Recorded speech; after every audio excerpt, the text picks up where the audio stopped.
as a kid, I've always been drawn towards history, both recent history and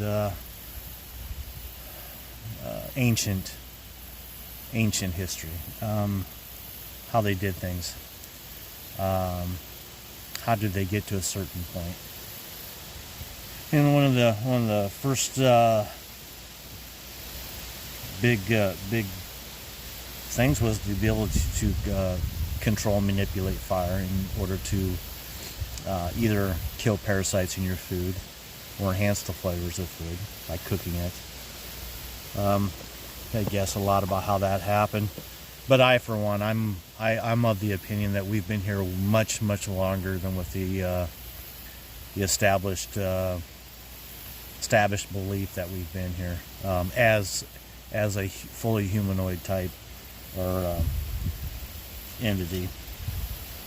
Way back when, friction bow drill probably was the first thing that they had discovered through friction. As your kids, you do Indian burns on one another, so you start to understand what friction is, or if you're climbing a tree or what have you. So they learned bow drills probably first.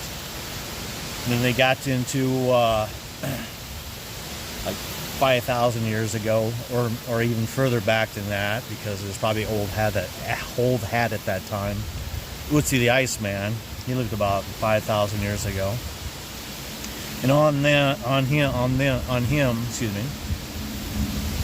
they found iron pyrite. They didn't find the chert or the flint, but more likely that's what he had, was some sort of chert or flint and the iron pyrite in order to make spark. Against the iron pyrite, small, very sparks would come off that as it hit in the iron, within the iron pyrite. Not very as efficient, but how did they come up with that? Did one day they throw a rock against something, saw a spark, and then it went from there? Well, you could say that could be an isolated incident.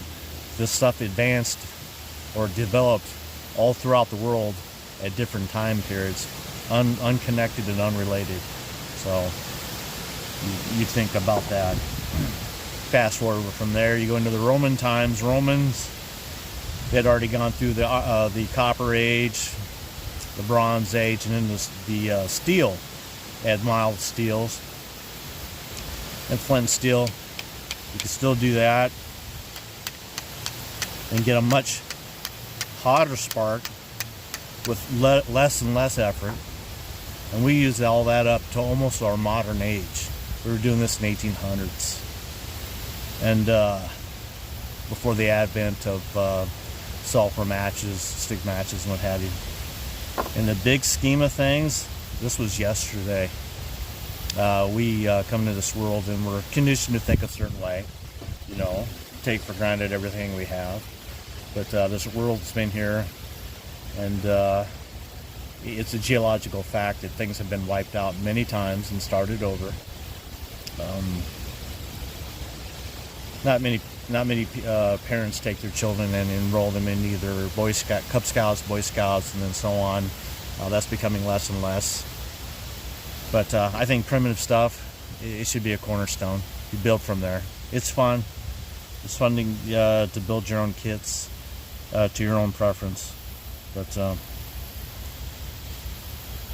I legitimately think we are one or two events away from living in the Stone Age again. And I think it could happen in our lifetime, and it could happen to you and I.